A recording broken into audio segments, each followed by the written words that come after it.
The massive creature floated through space, its dark scales reflecting the light of distant stars. Military ships kept their distance, their crews watching with fear as the legendary Warbeast passed by their sector. It was bigger than 3 space shuttles combined, with armor stronger than any battleship and claws that could tear through steel like paper. This particular Warbeast had earned a special name among space travelers: the Nightmare. In the past 5 years alone, it had destroyed 3 space stations, 17 military vessels, and countless smaller ships. No one knew exactly what it wanted or why it attacked.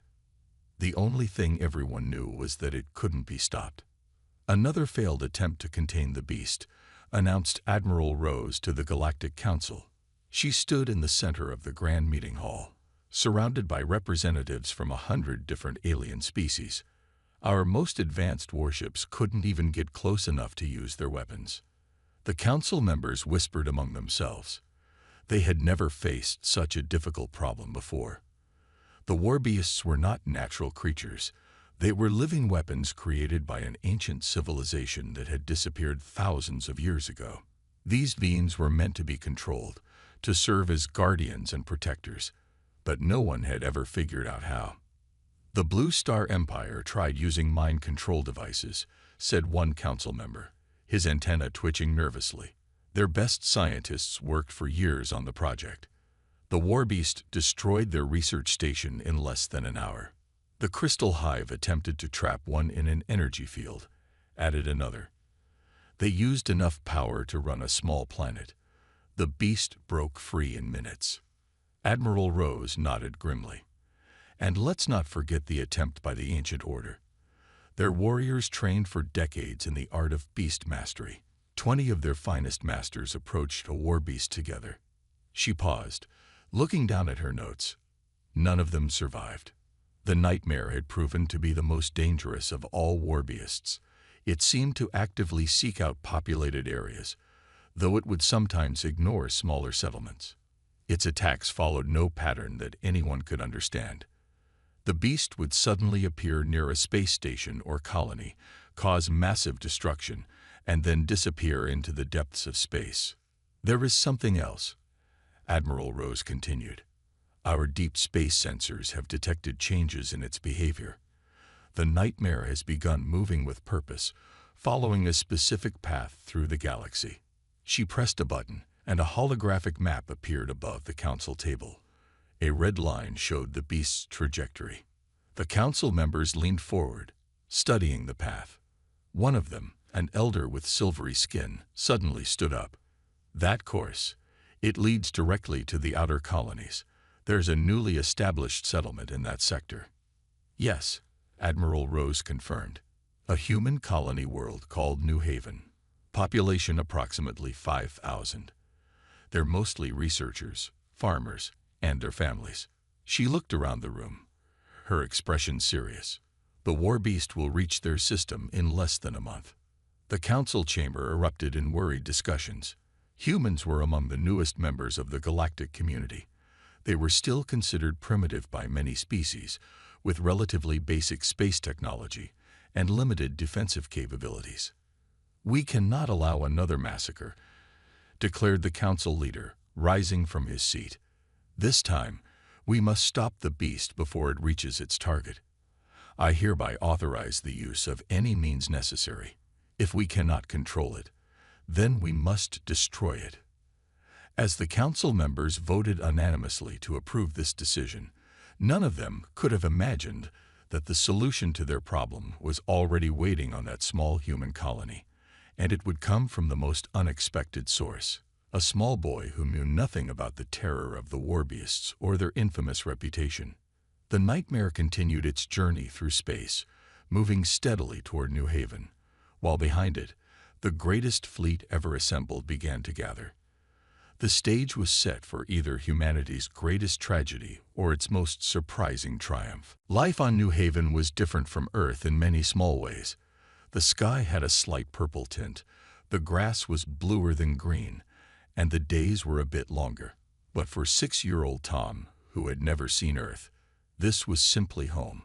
He sat on the front porch of his family's research station, watching the strange local animals that his parents studied.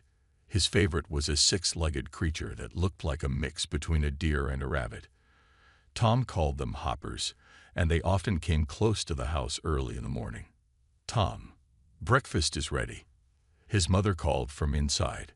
She was busy looking through data on her computer screen while putting food on the table. Dr. Lisa Reed was one of the colony's lead scientists, studying the wildlife of New Haven alongside her husband. Tom's father, Dr. James Reed, was already at the table, writing notes about yesterday's observations. "You won't believe what the sensors picked up last night," he said as Tom sat down. "We found a new species in the northern forest. It's bigger than anything we've seen so far." "Can we go see it?" Tom asked excitedly, his eyes lighting up. He loved going on research trips with his parents. Before either parent could answer, the colony's emergency alarm started blaring. The sound was loud and unfamiliar. Tom had only heard it during monthly tests. Never like this. His father's computer screen lit up with urgent messages. His mother quickly moved to read them, her face growing pale. "James, it's coming here," she whispered, but Tom could still hear her. "Everyone to the community center immediately." The colony leader's voice boomed through the speakers placed around the settlement. "This is not a drill. I repeat, this is not a drill." Tom watched as his parents quickly grabbed their emergency bags, always kept ready by the door. His mother picked up Tom's own small backpack, the one with his favorite toy dog inside. They had practiced this before, but something felt different this time. His parents seemed scared, not just serious like during the drills.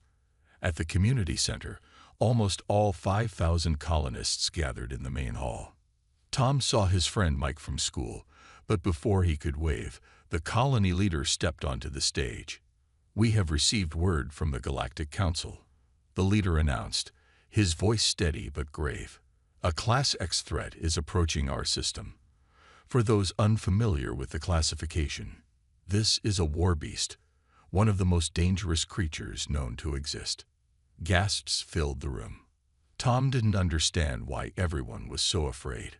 He had learned about many dangerous animals from his parents, but they always said that most creatures were only dangerous if you didn't understand them. "The military will arrive in 20 days, the leader continued. "But the Warbeast will reach us in 15. We are organizing an immediate evacuation. All non-essential personnel and families will leave on the first transport ships." Tom's mother held him closer. "We'll be on the first ship out," she whispered to his father. "The research can wait." But Tom wasn't listening anymore. His attention had drifted to the large screen behind the colony leader, showing an image of the approaching Warbeast. While others saw a monster, Tom saw something else entirely. The way it moved, the shape of its head, the way its tail swayed. It reminded him of the videos his parents had shown him of Earth animals, especially the big dogs that used to help ancient humans hunt. As the colony rushed to prepare for evacuation, no one noticed the thoughtful look on Tom's face. No one realized that this small boy, who had grown up studying animals with his scientist parents, was seeing something in the Warbeast that all the military experts and alien scientists had missed for centuries. The next few days would change everything, not just for New Haven, but for the entire galaxy's understanding of these ancient creatures. And it would all begin because a child saw past the fear that blinded everyone else. The evacuation of New Haven was happening faster than anyone had expected. Within 3 days, half of the colony's 5,000 people had already left on emergency transport ships. Those who remained worked quickly to pack up important equipment and research data. Tom watched from his bedroom window as another transport ship took off, its engines glowing bright against the purple morning sky. He was supposed to be packing his toys, but something else had caught his attention. The colony's security screens were showing the Warbeast's approach. It was much closer now. "Tom, are you ready?" his mother called, entering his room. "Our transport leaves in 2 hours. She stopped when she saw him staring at the security feed. "Don't worry, sweetie. We'll be long gone before it gets here." But Tom wasn't worried. He was curious. "Mom, look," he pointed at the screen. "It's moving just like the hoppers do when they're looking for food." His mother paused, looking at the screen more carefully. As a scientist, she had learned to listen when someone noticed a pattern, even if that someone was her 6-year-old son. The Warbeast's movement did seem familiar somehow. Before she could think more about it, the colony's alarm system blared again. "Emergency! Emergency!" The speakers boomed. "The Warbeast has increased its speed. All remaining colonists proceed to emergency shelters immediately." Tom's father burst into the room. "It's coming much faster than they predicted. We need to get to the shelter now." He grabbed Tom's emergency bag while his mother picked up Tom. They ran with other colonists toward the underground shelter. The morning sky had turned dark as storm clouds gathered, a common weather pattern on New Haven. Through gaps in the clouds, they could see something massive moving in the upper atmosphere. The ground shook as the Warbeast entered New Haven's atmosphere. Its massive body cast a shadow larger than the entire colony. People screamed and ran faster toward the shelter. In the chaos, Tom stumbled and dropped his favorite toy dog. "My toy," he cried, turning back. "Leave it," his father shouted, but Tom had already slipped from his mother's grasp. He ran back through the crowd toward his fallen toy. "Tom, come back," his mother screamed, but her voice was lost in the noise of the panicking crowd. Before his parents could reach him, the shelter doors began to close automatically, a safety protocol that couldn't be stopped. Tom ran through the empty streets, finally finding his toy near the colony's farm fields. As he picked it up, the ground shook again. He looked up and froze. The Warbeast had landed in the clearing just beyond the fields. It was enormous, bigger than any building in the colony. Its scales shimmered with colors Tom had never seen before, and its eyes glowed like distant stars. Everyone had described it as terrifying. But up close, Tom saw something different. The creature's head was lowered, its nostrils flaring as it smelled the air. Its tail moved slowly from side to side, just like the colony's censor animals did when they were exploring new territory. Most importantly, it wasn't attacking anything. It was just looking around. Tom remembered what his parents always taught him about animals. Most creatures act aggressive because they're scared or don't understand what's happening around them. Without fear clouding his judgment, Tom could see signs that everyone else had missed. The way the Warbeast held its head, how it moved its feet carefully to avoid crushing things, how it kept looking around. It wasn't hunting. It was searching for something. Standing there in the empty colony, holding his toy dog, Tom did something that would be talked about across the galaxy for centuries to come. Instead of running away, he took a step forward. The Warbeast's massive head turned toward him, its star-bright eyes focusing on the tiny human child who, for the first time in its long existence, showed no fear at all. The Warbeast and the small boy stared at each other in the empty colony. Rain began to fall softly from New Haven's purple sky, creating small puddles between them. Tom held his toy dog tightly as he watched the massive creature, noticing how its scales changed color slightly in the rain, just like the wings of the flying creatures his parents studied. Inside the colony's emergency shelter, the security screen showed what was happening. Tom's parents pushed through the crowd, desperate to see if their son was safe. When they saw him standing in front of the Warbeast, his mother almost fainted. "We have to do something," his father shouted, but the colony leader held him back. "The doors are sealed for everyone's safety," the leader explained sadly. "Opening them now could endanger everyone here." But on the security screens, something unexpected was happening. The Warbeast, known throughout the galaxy as the Nightmare, wasn't attacking. It was watching Tom with what looked like curiosity. Tom remembered all the times he'd helped his parents study new animals. They always said the most important thing was to let the animal know you weren't a threat. Slowly, he sat down on the wet ground, just like he did when watching the hoppers. The Warbeast tilted its massive head, its star-bright eyes blinking in confusion. No one had ever reacted to it this way before. Usually, There was screaming, running, or shooting. But this tiny creature just sat there, looking up at it with interest.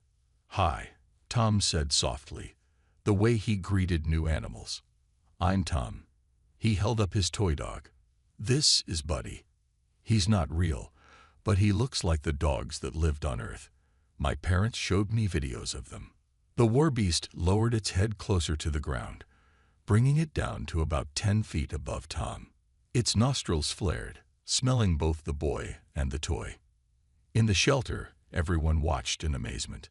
"Look at its body language," Tom's mother whispered, her scientist's mind starting to work despite her fear. "It's displaying curiosity behavior, just like when we observe the hoppers investigating something new." Tom noticed something else too. The Warbeast's tail was moving in a slow, steady pattern, left to right, just like in the videos he'd seen of happy dogs. Without thinking about it, he smiled and did what came naturally when meeting a new animal. He held out his hand, palm up, the way his parents taught him. The Warbeast stared at the tiny offered hand. In all its centuries of existence, through all its battles and destruction, no one had ever made such a simple, peaceful gesture. Slowly, carefully, it lowered its enormous head until its nose was just a few feet from Tom's hand. Inside the shelter, people held their breath. The colony's security chief was ready to trigger the emergency defense systems, even though everyone knew they would be useless against a Warbeast. But Tom wasn't afraid.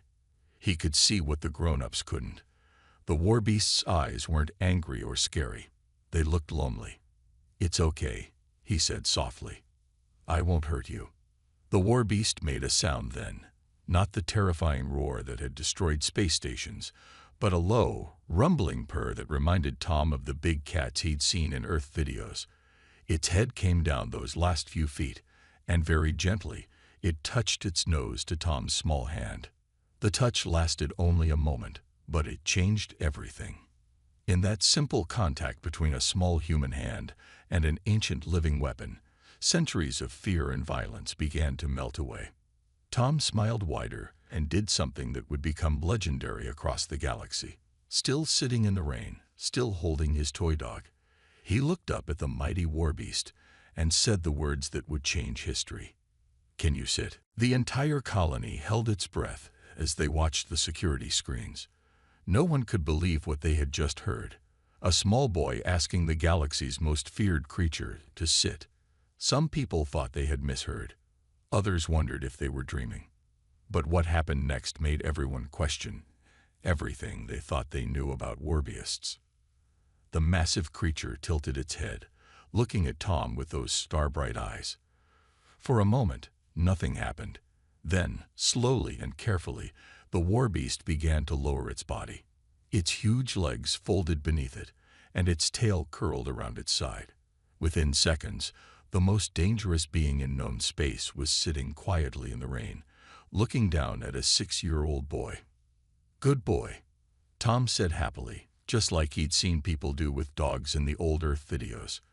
The Warbeast's tail moved faster, making a sound like distant thunder as it hit the ground. In the shelter, Tom's mother grabbed her computer tablet with shaking hands. "Look at this," she exclaimed, pulling up ancient files about Earth animals. The tail movement, the body position. It's exactly like the social behaviors of domesticated Earth dogs. "That's impossible," the colony's security chief said. "This is a Warbeast.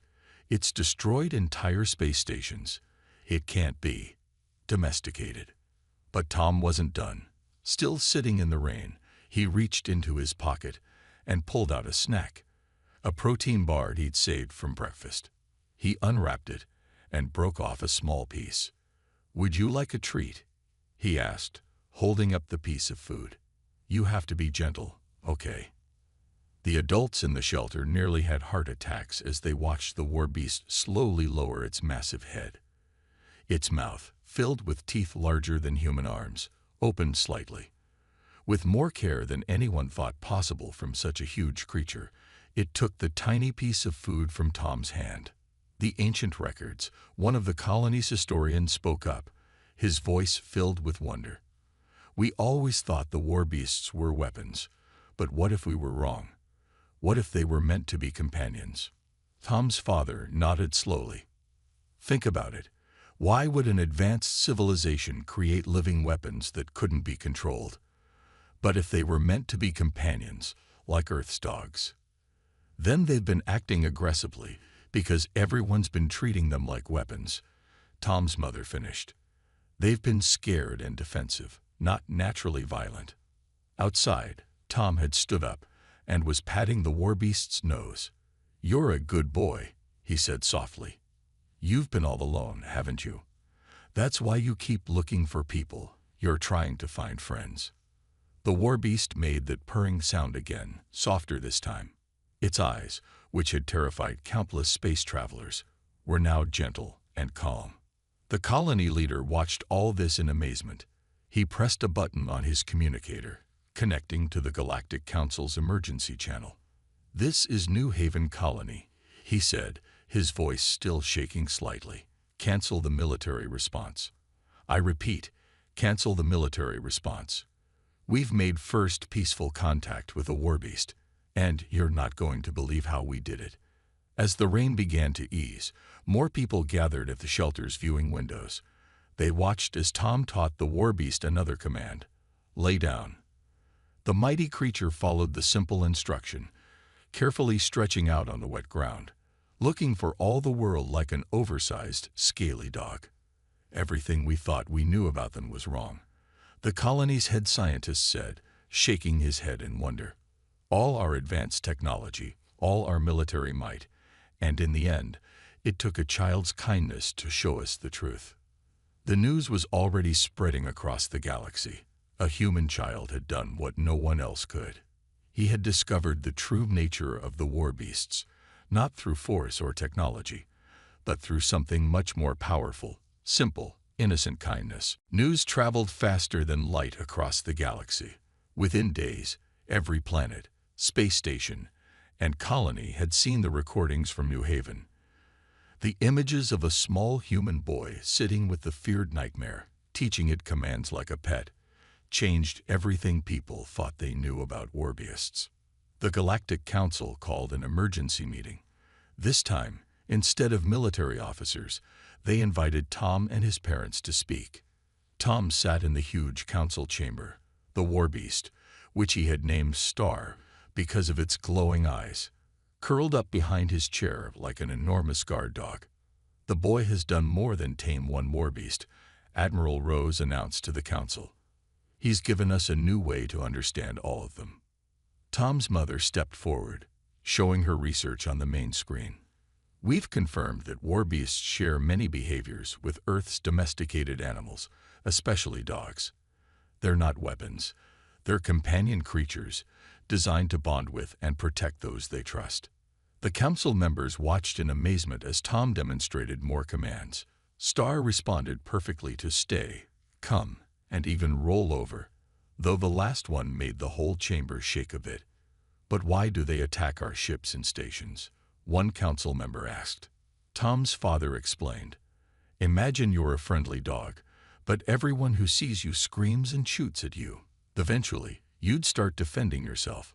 The warbeasts have been alone and afraid for thousands of years, looking for companions but finding only enemies." The evidence was clear. Other warbeasts across the galaxy had started showing similar behavior changes. When ships stopped attacking them, and instead tried Tom's gentle approach, the creatures responded with curiosity instead of aggression. A group of human children from different colonies were the first to try Tom's methods with other warbeasts. Under careful supervision, they approached the creatures with kindness and simple commands. To everyone's amazement, it worked every time. The ancient civilization that created them. The council's historian spoke up. "They must have lived very differently from us. Perhaps they understood something about companionship that we have forgotten." Tom didn't understand all the big words and complicated ideas the adults were discussing. He was too busy teaching Star how to play fetch with a specially made metal ball the size of a small car. The sight of the feared warbeast happily chasing a ball through space near the council station made many people smile for the first time in years. The Galactic Council made some big decisions that day. All military actions against warbeasts would stop immediately. A new research center would be built on New Haven to study and understand the creatures better. Tom and his parents would lead a program to teach others how to properly interact with warbeasts. The creatures would be officially reclassified as companion beings instead of weapons. But the biggest change was in how people saw the warbeasts. Space travelers who used to run in fear now watched in wonder as the creatures helped ships in trouble, using their strength to rescue damaged vessels or guide them to safety. Back on New Haven, more warbeasts began arriving. They seemed to share news among themselves, and soon the colony became known as a safe place where they could find friends instead of enemies. Tom sat on the colony's observation deck, watching Star play with another warbeast in the planet's atmosphere. The two massive creatures looked like they were dancing among the clouds. "What do you think they were really made for?" a scientist asked Tom's mother. She smiled, watching her son wave at the playing warbeasts.